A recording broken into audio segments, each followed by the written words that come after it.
नमस्कार, आप देख रहे हैं इनसाइडर लाइव और मैं हूं शिरोशी। आज झारखंड विधानसभा बजट सत्र का तीसरा दिन है और तीसरे दिन की शुरुआत हंगामेदार रही। जी हां, आपको बता दें विपक्षी दल यानी कि भाजपा के द्वारा आज भी जेएसएससी पेपर लीक मामले को लेकर लगातार विरोध प्रदर्शन किया जा रहा है। वहीं आपको बता दें कि आज सदन में अनुपूरक बजट पेश होना है।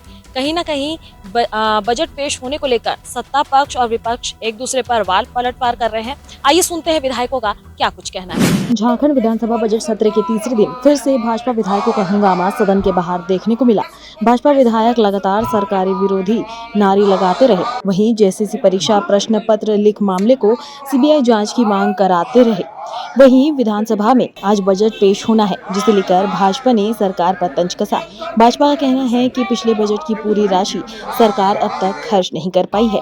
वहीं सत्ता पक्ष का कहना है कि इस बार का बजट जनता को देखते हुए पेश किया जाएगा। सरकार तो जी जान से चाह रही है कि किसी तरीके से घोटाले पर पर्दा डाले। आज जो जेपीएससी में जो घोटाला हुआ उसका सरकार ने क्या फलाफल निकाला। बहुत सारे ऐसे विषय हैं जिस पे इस सरकार का से कोई निर्णय नहीं हो पा रहा है। तो अब ऐसे में न्यूट्रल एजेंसी से जांच करवाना सर्वश्रेष्ठ होगा। आज बजट पेश हुआ, क्या लग रहा है, कैसा होना चाहिए बजट, कैसा? देखिए, बजट के बारे में दो विषय आपको समझना पड़ेगा कि पहले कि बजट का आकार, उसका स्वरूप एक अलग विषय होता है और उसको खर्च करना एक अलग विषय होता है। तो जो पिछले 4 सालों में इस सरकार ने जो हासिल किया है वो इस साल 54% इनका अभी तक का हाईएस्ट अचीवमेंट है। जनवरी तक इन्होंने बजट का 54% इस्तेमाल किया है। अब हम लोग मार्च लूट की ओर अग्रसर है। बचा हुआ जो 45% है वो मार्च लूट के भेंट चढ़ेगा। तो जो सरकार पैसा खर्च नहीं कर सके वो कितना भी अच्छा बजट लेके आएगी, उसका फायदा क्या होगा। लेकिन एक और भी विषय है कि जो लोक लुभावने वादे इन्होंने किए थे, नौकरी देने का, ऋण माफ करने का, उन सब पर बहुत ही स्लो प्रगति अभी देखने को मिल रहा है, बहुत धीमी प्रगति है। तो जनता को कोई लाभ इनके किसी भी बजट से होने वाला नहीं है। वो एक मैनेज्ड और मैनिपुलेटेड डाटा है। उस डाटे का कोई वजूद नहीं है, उसका कोई सपोर्टिंग डॉक्यूमेंट भी नहीं है। आंकड़ों की बाजीगरी है। यहाँ पर युवा सड़क पर है, कब आपने नौकरी दे दिया, कौन सा ऐसा नौकरी दे दिया कि ये बेरोजगारी दर घट जाएगा। आप स्वयं स्वीकार रहे हैं कि हमने 6000 नौकरी दिया है पिछले 5 साल में, तो बेरोजगारी दर घट कैसे गया, ये एक बड़ा प्रश्न उठेगा। ये आंकड़ों की जादूगरी है और जो ये सरकार हर जगह छल रही है, कपट रही है, उसी प्रकार से ये सर्वेक्षण में भी हुआ है। मूल्यांकन नहीं किया है और जो जिम्मेदारी होती है बजट के लाने के प्रति या बजट आने के बाद सरकारी चाहे विभाग का, ये अब मजाक सा बन गया है कि जितनी जिम्मेदारी के साथ ये चीजें आती है, एक पूरा सिस्टम चलाने वालों को जिस रूप से अपने को पेश करना चाहिए और एक्ट करना चाहिए विषयों पर, वो हो नहीं पाता है। तर्क विषयों से हट गया है। सत्ता पक्ष के मंत्री कह रहे हैं कि युवाओं को ज्यादा फोकस करेंगे। भाई साहब, 4 साल तक तो फोकस युवा ही था, अभी अलग से नहीं। हर एक बार आपने तो अलग अलग लोगों को फोकस करके आपने बहुत सारा रोजगार, हमारा वर्ष था तो रोजगार का डाटा लेके आइए ना। बोले थे ना एक वर्ष वाले बजट, ये बजट मेरा रोजगार का बजट होगा। अब बजट का डाटा लेके आइए, लाइए नियुक्ति वर्ष का हिसाब दीजिए कि कितना नियुक्ति आपने किया है। तो ये दलीलें देना, पद में रहकर कुछ भी बोलना, मुझे लगता है कि ये दायित्व नहीं है। दायित्व ये होता है कि एक गरिमाई पद पर और एक राज्य के 3.5 करोड़ लोगों के आने वाले भविष्य की रचना का नेतृत्व आपको मिला हुआ है। तो आपको ये बेसिक जवाबदेही आपकी होनी चाहिए कि आप एक जिम्मेदार व्यक्ति की तरह, एक जिम्मेदार एक पद पे नेतृत्व करने वालों की तरह आपका आचरण, व्यवहार और कर्तव्य होना चाहिए। विरोध करिए क्या सदन के अंदर का, अगर जब अरे विरोध उसका ही नहीं है, मैं तर्क पे बात करूंगा। विरोध नहीं होता है, तर्कों पर बात होती है। मैं बैठ के प्लेट लेके मुर्दाबाद नहीं करता। मैं कहता हूं कि जिन बातों को आप चर्चा कर रहे हैं, राज्य के लिए जो आप कमिटमेंट कर रहे हैं, वो कमिटमेंट कहाँ है धरातल पर, गवर्नमेंट को ये बताना चाहिए। आर्थिक सर्वेक्षण में बेरोजगारी दर घटने की बात कही गई। आजकल पे मुझे इस तरह के जो आ रहे हैं ना आंकड़े, वो मैं बहुत विश्वास नहीं करता। सोसाइटी जब सफिशिएंट है, अगर नहीं होगा तो हम आगे मूव करेंगे। नहीं, मैं पत्रकार मित्रों से जानना चाहता हूं कि 1 महीना हो गया और 1 महीने में भी प्रश्न पत्र का लीक करता कौन है, कहां से लीक हुआ, वहां तक शासन और प्रशासन, राज्य की जेएमएम सरकार, कांग्रेस सरकार, आरजेडी सरकार नहीं पहुंच पाई है। आखिर 1 महीना बहुत होता है। तो आप कह रहे हैं कि हमें एसआईटी पे भरोसा है, राज्य की जनता को और झारखंड के नौजवानों को भारतीय जनता पार्टी पे भरोसा है कि उनको लगता है कि भारतीय जनता पार्टी के रहते ही न्याय होगा। और हम इसलिए कहते हैं कि सीबीआई जांच कराइए। अगर सीबीआई जांच हो जाएगा तो मुझे लगता है कि निश्चित रूप से न्याय होगा। देखिए, 1 महीने में इन लोगों ने रफा दफा करने के लिए दर्जनों अधिकारी जो एसआईटी में थे उनका तबादला कर दिया। आखिर क्यों तबादला किया? जब तबादला किया, अब नए अधिकारी आएंगे तो नए सिरे से जांच होगी। नए सिरे से जांच होगी तो आप ही बताइए कि और विलम्ब होगा कि नहीं होगा। अगर आप ईमानदार हैं, राज्य सरकार, अगर चंपई सरकार ईमानदार है, जेएमएम सरकार ईमानदार है, कांग्रेस सरकार ईमानदार है, तो आपको क्या परेशानी है सीबीआई जांच कराने में? आप सीबीआई जांच करा लीजिए, आप घोषणा करिए, निर्विघ्न सदन चलेगा, आपको भरोसा दिलाते हैं। सरकार ने तो ऑर्गेनाइज तरीके से जो है पहले जेपीएससी पे घोटाला किया और अभी ये जानते हुए दागी लोगों को जो है एजेंसी बनाया गया है, जिनको कि बिहार में और कर्नाटक वगैरह में डिबार किया गया है। तो ये तो सरकार ने इसमें एक अपॉर्चुनिटी ढूंढा है पैसा कमाने के लिए, इसलिए सरकार कभी भी नहीं चाहेगी कि इसका जांच सही तरीके से हो। लेकिन हम लोग पूरा प्रयास करेंगे, पूरा दबाव सरकार पर बनाएंगे कि इस घोटाले की जांच जो है सीबीआई से कराई जाए। क्योंकि सरकार तो जी जान से चाह रही है कि किसी तरीके से घोटाले पर पर्दा डाले। आज जो जेपीएससी में जो घोटाला हुआ उसका सरकार ने क्या फलाफल निकाला? बहुत सारे ऐसे विषय हैं जिस पे इस सरकार का से कोई निर्णय नहीं हो पा रहा है। अब ऐसे में न्यूट्रल एजेंसी से जांच करवाना सर्वश्रेष्ठ होगा। मुझे लगता है कि कहीं इन्हीं में से कोई शामिल ना हो, बड़ी गुटबाजी है भाजपा में। हो सकता है कहीं इन्हीं में से कोई शामिल ना हो, इसलिए सीबीआई जांच की बात कर रहे हैं, क्योंकि इनके यहाँ आयातित लोग बहुत आ रहे हैं, इम्पोर्ट बहुत तेजी से हो रहा है। तो जो आज तक भाजपा को सींचते आए हैं, लगता है कि उनमें किसी तरह की नाराजगी है। जो पुराने भाजपाई हैं, जो अपने को कहते हैं कि हम ही लोग भाजपा की नींव रखे, तो इसमें तो मुझे भी शक की बू आ रही है कि पता नहीं चल पा रहा है कि मामले में किंग पिन कौन है, इसके लिए सीबीआई जांच जरूरी है। किंग पिन क्या होता है हमको नहीं पता। किंग पिन अरे भाई, जो लोग इसकी साजिश किए, जिन्होंने क्वेश्चन पेपर आउट कराने का काम किया, बेचने का काम किया, अभी बिहार से भी लोग पकड़े गए, तो ये क्या चाहते हैं? हाँ, हम तो कहे कि अगर ये मांग करना शुरू कर दें कि सारी राज्य की जितनी भी जांच एजेंसियां हैं सभी को बंद कर दिया जाए। इनको सिर्फ भरोसा है, तो जैसे इनकी कठपुतली के रूप में केंद्रीय एजेंसियां काम करती हैं, तो इन्हें सिर्फ उस पर भरोसा है। इनकी भी तो सरकार थी, इनके समय में एसआईटी जांच नहीं होती थी। बजट आने जा रहा है, बजट कैसा होगा सर? निश्चित रूप से सरकार के जितने भी बजट आए हैं इन 4 वर्षों में, ये पूरी तरह से अंतिम पंक्ति के लोगों को लक्ष्य करके हमारा बजट रहा, जिसका सीधा सीधा लाभ लोगों को मिल रहा है।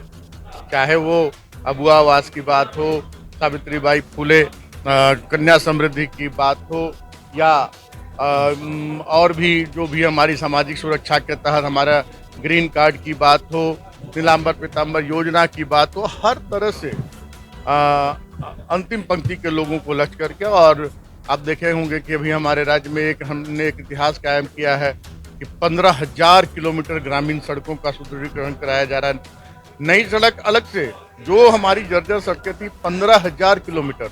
तो ये सब इसी सोच के तहत बजट में आप देखेंगे कि और भी हम झारखंड को कैसे समृद्ध बना सके और ज़्यादा से ज़्यादा झारखंड वासियों को हम जिनके लिए ये राज्य का निर्माण कराया गया, उनको उनका हक अधिकार दिला सके। सब पर हम लोग ज्यादा फोकस दिए। रोड पर, जो रोड है उस पर आपके विभाग की अगर हम बात करें पर्यटन की, उसमें भी ठीक ठाक है सारा चीज। कुछ रोजगार वगैरह को लेकर के पर्यटन में कुछ नई पहल शुरू हो रही है। देखिए, पर्यटन बढ़ेगा तो अपने रोजगार बढ़ेगा। और आप देखते होंगे पहले से पर्यटन में बहुत अच्छा हम लोग काम कर रहे हैं और लोग भी आ रहे हैं और आगे भी हम लोग काम करेंगे। नहीं थी तब भी वो कांग्रेस का गढ़ रहा था, और गीता कोड़ा जी के आने के बाद कांग्रेस ने उन्हें उस टिकट पर लड़ाया और गीता कोड़ा जी को सांसद बनाया। उससे पहले बागुंदा कितने बार सांसद रहे, ये किसी से छुपा हुआ नहीं है। निश्चित तौर पर ये सीट भी महागठबंधन जीतेगी। आने वाले लोकसभा में आपको पता चल जाएगा। देखिए, ये तो अब लोकसभा समिति जो हमारी बनी है, इलेक्शन कमेटी जो बनी है, वो तय करेगी कि जमशेदपुर कांग्रेस लड़ेगी या चाईबासा कांग्रेस लड़ेगी। पंचम विधानसभा का अंतिम बजट है और आप लोग के लिए भी हम लोगों ने व्यवस्था कराई है, चिंता मत करिएगा। हैं? छात्रों के लिए आप बजट आएगा तो बता देंगे ना। हाँ। अब अभी एक बात बताओ यार,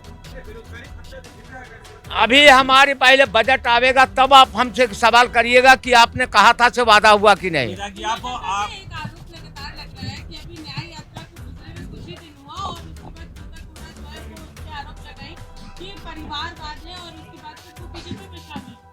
ऐसा है मैडम, बहुत आरोप ये सुनिए, गीता कोड़ा के सोचना चाहिए कि तुमको सांसद किसने बनाया।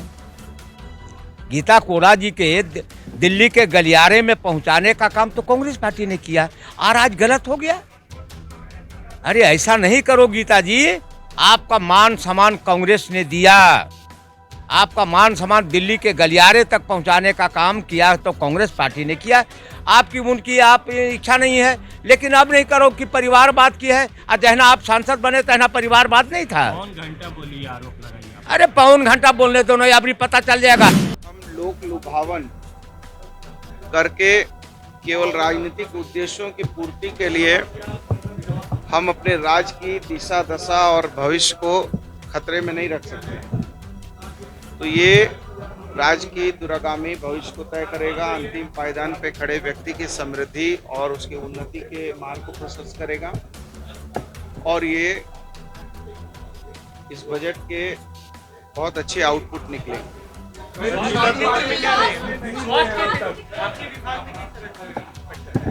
जब राज्य स्वस्थ होगा, बजट स्वस्थ होगा, राज्य का अंतिम व्यक्ति स्वस्थ होगा तो स्वाभाविक है सब कुछ स्वस्थ होगा।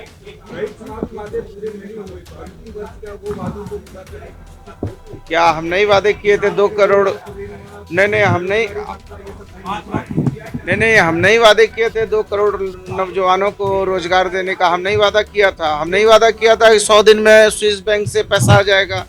क्या हम नहीं वो गारंटी दिया था कि 100 नहीं, हम नहीं गारंटी दिया था कि हमारा जो है डॉलर जो है वो रुपया बढ़ जाएगा, डॉलर घट जाएगा, ये सब हमने गारंटी दिया था। अब वो झूठ बोले सच बोले तो आप तो सच ही परोस रहे हैं उनकी बात को, हमारी बात को तो झूठी परोसते हैं। भाई मैं तो उम्मीद करता हूं कि ये लोकतंत्र का पवित्र मंदिर है, इसकी गरिमा, इसकी विश्वसनीयता विपक्ष के साथियों को बरकरार रखनी चाहिए। जिस तरीके से वो हास्यास्पद कर रहे हैं और नाटक नौटंकी कर रहे हैं, हो हंगामा कर रहे हैं, और हंगामा भी आदमी नारा भी लगाता है तो नारा लगाने का भी तौर तरीका होता है। तो इनका तो नारा भी जो है हो हा हुआ करता है। ये कहीं से भी सदन की गरिमा को तार तार कर रहे हैं। जांच हो, लेकिन जांच के साथ साथ हम चाह रहे हैं कि जल्द से जल्द एग्जाम हो। मेरा मांग ये है, युवाओं का समय पार हो रहा है, भविष्य बर्बाद हो रहा है और भाजपा युवाओं का दुश्मन है। ये जानबूझ के जांच की मांग कर रही है ताकि मेरा एग्जाम नहीं हो। अगर सीबीआई जांच हो जाएगा तो 2 साल 3 साल लग सकते हैं, फिर एग्जाम नहीं हो पाएगा।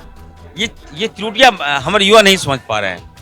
मैं कल मुख्यमंत्री जी से मिला था और मैंने कहा सर भाजपा क्या बोलती है नहीं बोलती है, वी डोंट केयर, बस आप आगे आइए और एग्जाम जो पेंडिंग रिजल्ट है उसको निकलवाइए और जल्द से जल्द सीजीएल का एग्जाम ले लीजिए और इससे एक अच्छा मैसेज जाएगा।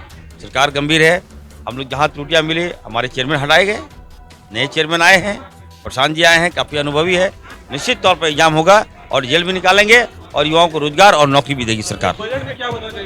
हाँ देखिए, देखिए आप, मैं कहना चाहता हूँ भाजपा के से पूछिए आप कि उत्तर प्रदेश में क्वेश्चन पेपर लीक हुआ, क्या वहाँ सीबीआई जांच की मांग नहीं कर सकते हैं लोग? क्या मैं जानना चाहता हूँ, आप वहाँ जांच की मांग कीजिए। आप यहाँ मांग इसलिए कर रहे हैं ताकि हमारा युवाओं का एग्जाम प्रभावित हो और एग्जाम ना हो। न्यायालय का जब हस्तक्षेप हो जाता है तो आप उसमें इंतजार करना पड़ता है आपको, और हम लोग तो इंतजार कर रहे हैं। और ये तो कारगुजारी जो विपक्ष में बैठे साथी है उन्हीं लोगों का है। ये लोग बात करते हैं 1932 का, ये लोग बात करते हैं स्थानीयता का, ये लोग बात करते हैं कि यहाँ पे रोजगार नहीं हुआ। तो किसका देन है? इनको अपने गिरेबान में झांकना चाहिए। हम तो प्रयास कर रहे हैं, वो दिख रहा है, लेकिन इनके पास में ना प्रयास रहा है, सिर्फ इसके पास में लूट का एक अड्डा झारखंड को बना दिए थे। हम लोग सारा चीज को कड़ी दर कड़ी समाप्त करें और हम लोग नौकरियां देने जा रहे हैं। कल सदन में वो यहाँ पर एक कांग्रेस पार्टी परिवारवाद है। नहीं गलत। देखिए गीता कोड़ा मैडम, अभी आप भाजपा में आपको जाना है तो आप कुछ भी जाने के लिए आप कोई रास्ता बना सकते हैं कि आप क्या बोल करके जाएंगे। कोई ना कोई बोलने का एक चाहिए कि भाई हम इस वजह से जा रहे हैं, लेकिन वैसे कोई मसला नहीं है। देखिए वो सांसद बनी तो कांग्रेस का आइडियोलॉजी से ही सांसद बनी ना, वो बाहर से तो सांसद वो नहीं बनी, भाजपा का इससे सांसद नहीं बनी। इसीलिए जो है कि गीता कोड़ा जी अगर कह रही ठीक है, अगर आपको भाजपा में जाना है, अगर भाजपा में वॉशिंग मशीन में आपको धुलना है, वो दूसरी बात है। लेकिन ये कहना कि परिवारवाद है, अगर आप देखेंगे तो भाजपा में जितना परिवारवाद और एकल व्यक्ति में शासन चल रहा है, आप देखिएगा तो मोदी जी का मंत्र चलता है, नमो मंत्र ही चलता है, मोदी जी की गारंटी ही चलती है। बाकी कैबिनेट की कोई गारंटी तो है नहीं, कोई भाजपा के और अन्य नेताओं की गारंटी है नहीं, तो सबसे ज्यादा एकलवाद तो आपको भाजपा में है। झारखंड विधानसभा में बजट पेश करने को लेकर जहां सत्ता पक्ष का ये कहना है कि जो आज बजट पेश किया जाएगा वो जनता के हित के लिए किया जाएगा, तो वहीं अगर विपक्ष की बात करें तो विपक्ष का ये आरोप है कि जो पिछला बजट था सरकार उसे खर्च नहीं करना चाहती है। अब तो ये देखने वाली बात होगी कि बजट पेश होने के बाद क्या कुछ निकल कर सामने आता है। वहीं आपको बता दें कि दूसरी तरफ जहां बीते दिनों गीता कोड़ा ने कांग्रेस का दामन छोड़ बीजेपी का दामन थामा, इसको लेकर भी तमाम विधायकों ने क्या कुछ कहा आपने देखा। इसके साथ ही अब तो ये देखने वाली बात होगी कि आने वाले बजट सत्र के उन दिनों में क्या कुछ निकल कर सामने आता है। आज कितने अमाउंट का बजट पेश होता है, ये तो देखने वाली बात होगी। तब तक के लिए आप देखते रहिए इनसाइडर लाइव। वीडियो देखने के लिए लाइक करें, सब्सक्राइब करें, साथ ही बेल आइकन दबाना न भूलें।